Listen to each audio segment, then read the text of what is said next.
Bonjour YouTube, j'espère que vous allez bien. Aujourd'hui on se retrouve pour discuter des choses que mes personnages savent faire, mais que moi je ne sais pas faire du tout. Spoiler, j'ai des personnages beaucoup plus impressionnants que moi. Alors, c'est parti. Et ouais. Hello YouTube. On va commencer maintenant. Lui, il est déjà improvisé dès le début du livre.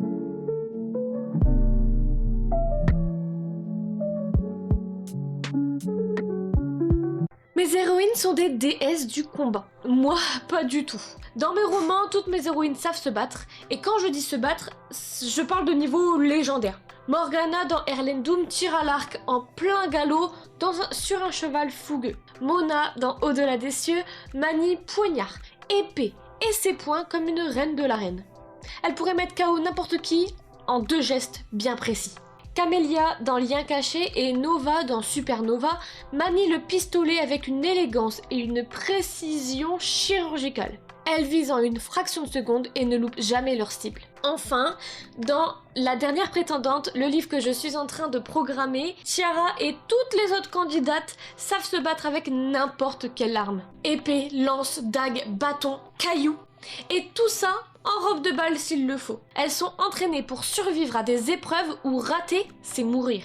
Et elles ne veulent pas mourir. Moi, j'ai du mal à viser dans une poubelle pour jeter un papier à moins d'1 mètre. Je me suis cassé mon orteil en tapant mon pied dans le pied du lit et je suis essoufflée en montant les escaliers. Bref, mes personnages peuvent sauver un royaume à main nue pendant que moi, je me bats juste avec mes deadlines et un thé soit trop chaud, soit trop froid.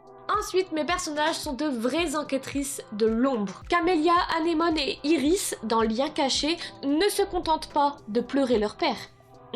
Elles remettent en cause la version officielle donnée par la police. Elles s'interrogent, elles fouillent, elles recoupent. La police conclut à un suicide.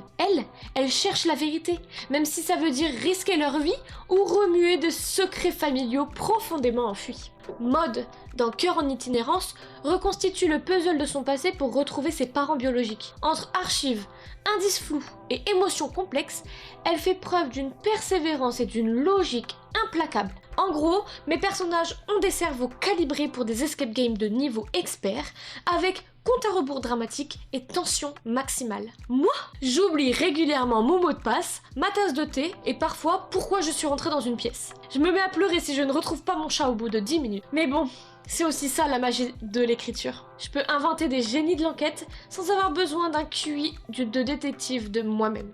Mes personnages ont aussi la musique dans la peau, des voix qui touchent l'âme, des mains qui domptent les cordes, et une aisance musicale qui ferait rougir les coachs de The Voice. Livy et Cody, par exemple, dans Éternels rivaux, participent à une émission musicale. Piano, guitare, harmonie vocale, ils en mettent plein la vue. Ils ont le charisme d'un duo qui ferait pleurer les juges en prime time. Dans Harmonie imparfaite, on suit carrément un groupe de rock féminin. Elles gèrent la scène, les balances, les riffs de guitare et les harmonies vocales. Et même les dramas entre les membres. Une vraie tournée quoi. Dans L'imprudence des sentiments, Élise a une voix douce et bouleversante, du genre à chanter une seule note et à suspendre le temps. Elle voit le monde comme une partition et transforme ses émotions en musique avec une grâce désarmante. Moi, vous m'avez déjà vu chanter dans les vlogs, que ce soit pour moi, quand j'écris, ou alors en karaoké. Mais jamais je n'aurai le niveau de mes personnages. Je ne sais même pas différencier un do d'un ré. Même mon chat part quand je commence à chanter sous la douche. Alors oui, mes personnages peuvent écrire des chansons d'amour, briser des cœurs à la guitare ou conquérir une scène. Pendant que moi,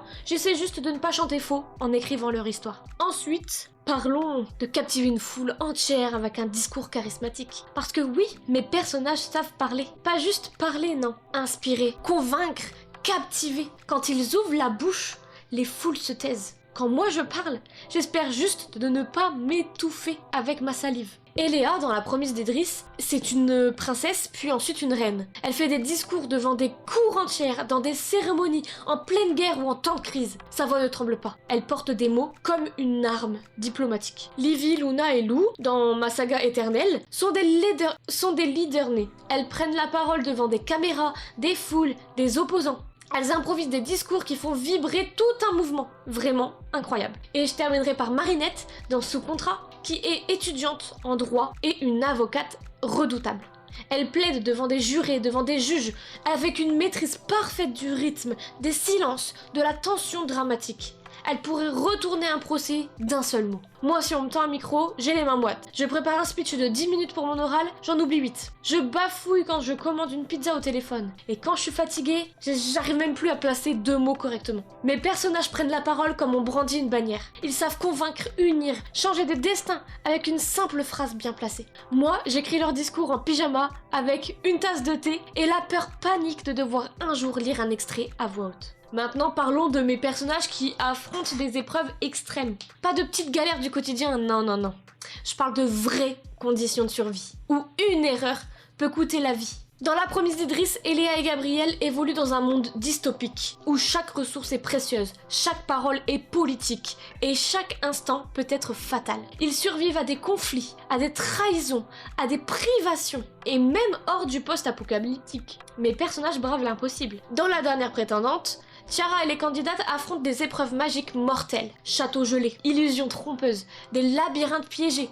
Elles ne flanchent pas. Il y a aussi les forêts dangereuses, les villages abandonnés, les temples oubliés, les gouffres magiques. Mes héroïnes y vont tête haute, cap au vent et détermination dans les yeux. Moi, je stresse quand Google Maps perd le signal. Je me bats avec mon plaid pour qu'il ne tombe pas de mes épaules quand j'ai écrit, et je pleure pour un rien, quand il y a une araignée, par exemple. Bref, mes personnages ont l'instinct de survie affûté comme une lame elfique. Moi, je suis l'auteur, planqué derrière son écran, qui oublie parfois de manger en écrivant leurs épreuves les plus éprouvantes. Et enfin, il faut bien parler d'amour, parce que mes personnages n'ont pas peur de l'amour. Et surtout, ils n'ont pas peur de le dire, avec des mots justes, des grands mots, des mots qui donnent envie de relire le passage 3 fois, juste pour sentir à nouveau la chair de poule. Dans mes romances, il y a des confessions sous la pluie, des aveux au bord du vide, des silences brisés par un « reste », des « je t'ai toujours aimé », au moment exact où tout semblait perdu. Ils osent dire « je te choisis encore », même après tout. Ou je préfère affronter l'enfer avec toi plutôt que le paradis sans toi. Et ça sonne bien, ça sonne vrai. Moi je peux passer 10 minutes à réécrire un texto pour qu'il soit à la fois naturel, pas trop intense, mais un peu quand même. Résultat, je n'en vois rien. Pourtant j'adore écrire ces scènes, je les soigne, je les vis, je pleure parfois avec eux quand ils trouvent enfin les mots. Mais dans la vraie vie, je préfère laisser mes personnages parler pour moi. En bref, je suis peut-être incapable de faire une déclaration IRL, mais mes personnages, eux, vous arracheront le cœur avec la beauté d'un je t'aime bien placé. Bref, j'ai créé des personnages capables de choses que je serais bien incapable de faire. Mais c'est aussi pour ça que j'écris, non? Pour vivre 1000 vies que je n'aurai jamais. Et vous, auteurs et autrices, qu'est-ce que vos personnages savent faire mieux que vous? Dites-moi tout en commentaire, j'ai très hâte de vous lire. Et moi je vous retrouve très bientôt dans une nouvelle vidéo, je vous fais de gros bisous.